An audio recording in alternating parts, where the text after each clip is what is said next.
Welcome back to a podcast that we call Yes, You Can Lead, Life and Leadership Lessons from me, your host, Chip Nightingale.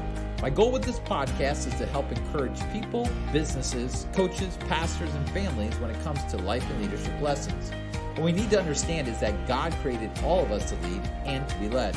I believe that the best way for us to accomplish our goals as leaders is to grow together as leaders.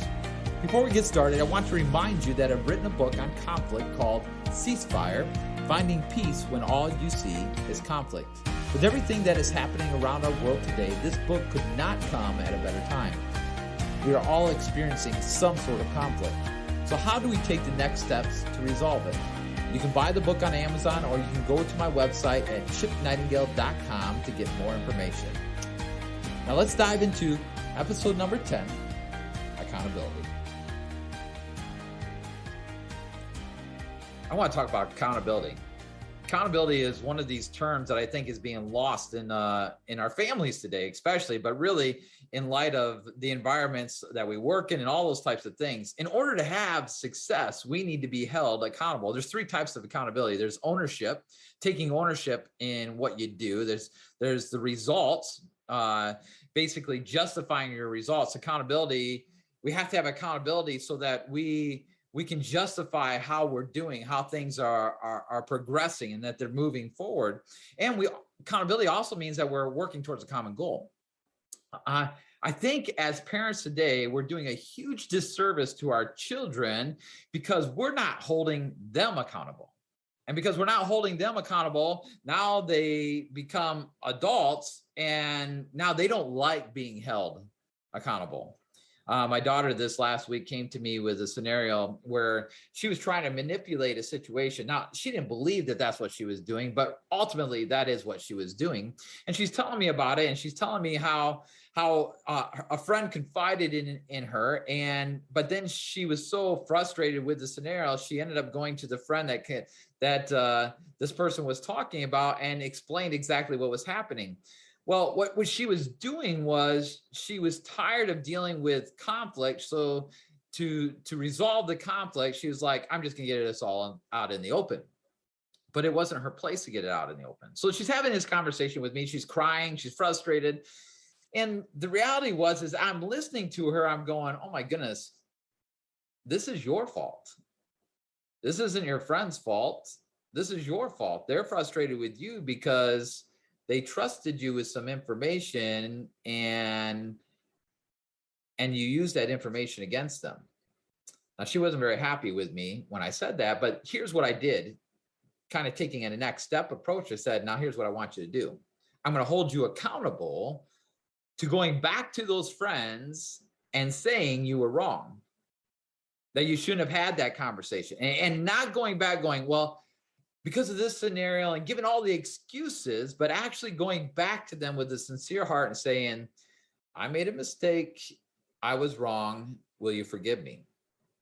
She did end up calling me back and letting me know that she did that. And over time, those relationships will actually be stronger because of that.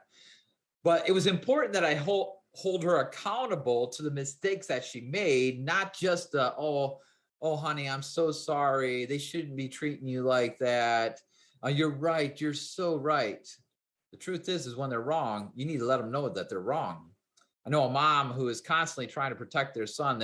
She thinks her son's the greatest thing since sliced bread in all sports. And the reality is that her son's just an average athlete. And in most cases, he's not even that good. And coaches keep explaining that to the young man, but he doesn't get it. And he comes back to mom, and then mom gets mad at the coach. And instead of mom taking a step back and going, well, wait a minute, maybe these coaches do know something. Why is it that all the coaches keep saying the same thing, but my son says something different?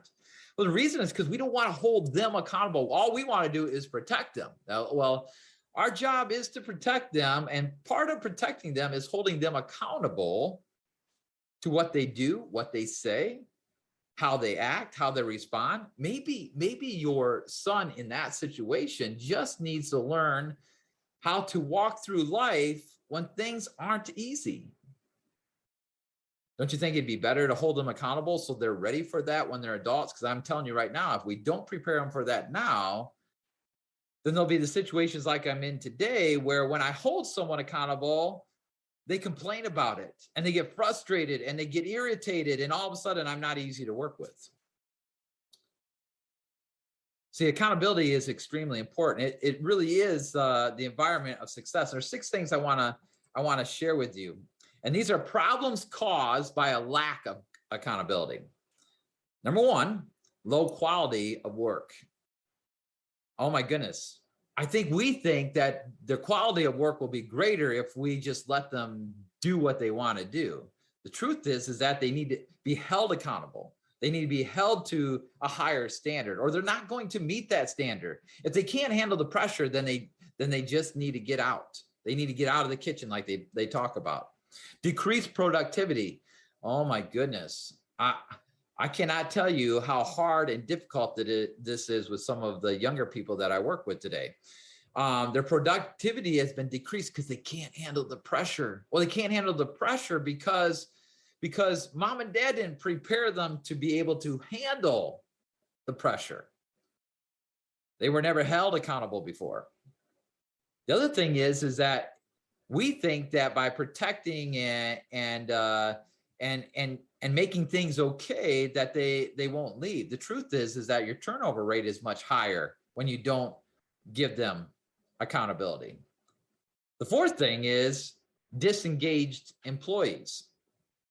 Disengaged meaning that they're going in their own direction. If you don't hold them accountable, they start doing what they want to do. And here's the thing, most people need someone to drive them and push them in direction. For us, camp numbers are important, or our Bible Institute or colleges numbers are very important. Our donor relationships are very important, growing that donor base. Well, I'm very dependent on marketing to grow all of those things. But if we can't hold them accountable to specific numbers because it makes them feel agitated or irritated, then I'm telling you, my boss is going to come to me and say, why aren't you hitting your numbers? So for me, I need to hold the marketing team accountable to my numbers as well. So accountability is huge. Here's the other thing. Without the right accountability, there's low morale. I think we think that it's the opposite. If I don't put pressure on them, then they'll like me better and we'll be friends. Well, think about it like a parent. The more we are friends to our children and the less accountability that's there, when they become adults, what we have begun to notice is that they don't have the respect for their parents like they should. They have a low morale towards their life as their children. So in leadership, it's very important that we talk about accountability.